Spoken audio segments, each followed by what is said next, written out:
மானாமதுரையில் ஆகாஷுங்கிற 26 வயது இளைஞன் சந்தேகத்தின் அடிப்படையில் விசாரணை கைதியாக கூப்பிட்டு போகிற ஆகாஷை 6ஆம் தேதி, இன்னைக்கு தேதி உங்களுக்கு தெரியும் 11, 5 நாளைக்கு முன்னாடி இறந்து போயிடுறார்.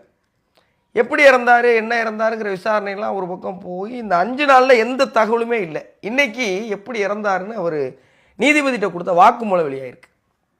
அவரை கூட்டிகிட்டு போய் கண்ணை கட்டி இந்த காலில் கெண்டைக்கால்னு சொல்லலை, அது கீழே ஒரு கல், முட்டிக்கு மேலே ஒரு கல் வச்சு ஈர சாக்கை வச்சு இரும்பு கம்பியால் ஓங்கி வலது காலில் அடித்து காலை உடைச்சிருக்காங்க.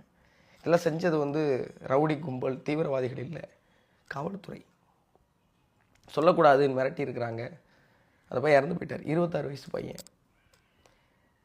என்ன ரொம்ப வேதனையாக இருக்குன்னா, காவல்துறை மனிதர்கள் தானே, நமக்கு தெரிஞ்ச நிறைய காவல்துறை நண்பர்கள்லாம் இருக்கிறாங்களே. ஆனால் ஏன் ஒரு சிலர் மட்டும் இப்படி இருக்கிறாங்க? இதை யார் செய்கிறதுக்கு அவங்களுக்கு அனுமதி கொடுக்குறது? இதை செஞ்சால் நமக்கு எந்த பாதிப்பும் வராதுங்கிற தைரியம் உங்களுக்கு எப்படி கிடைக்கிது? எப்படி சார்? நீ யோசிச்சு பாருங்களேன். ஒரு பெரிய பிரபல ரவுடி, ஒரு அரசியல்வாதி, ஒரு பிஸ்னஸ்மேன் தப்பு பண்ணியிருந்தா அவங்கள இப்படியா ட்ரீட் பண்ணணும் இந்த சொசைட்டி?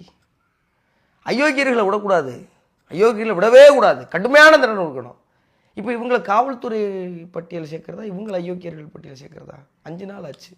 அந்த பேரோட குடும்பம் கிடந்து கதறி அழுகிறாங்க. 26 வயசு பையன் செத்து போயிட்டான் சார். என்ன நீதி? இதுக்கப்புறம் ஒரு காவல்துறை அதிகாரி ஒருத்தரை பலமாக அடிக்க போகிறாரு, இல்லை அடிக்க போகிறாருனாவே ஐயோ நான் பண்ண மாட்டேன் சார், அது பிரச்சனை வந்துடும் சார் அப்படின்னு ஒரு காவலர் சொல்கிற அளவுக்கான சட்டங்கள் வர்ற வரைக்கும் இதை நிறுத்தவே முடியாது. அந்த பையன் பட்டியல் சமூகத்தை சேர்ந்தவன், எளிய குடும்பம், சாதாரண ஆள். இங்கே பணங்காசு இருக்கவங்களுக்கு ஒரு சட்டம், பணங்காசு இல்லாதவங்களுக்கு வேறு ஒரு சட்டமா?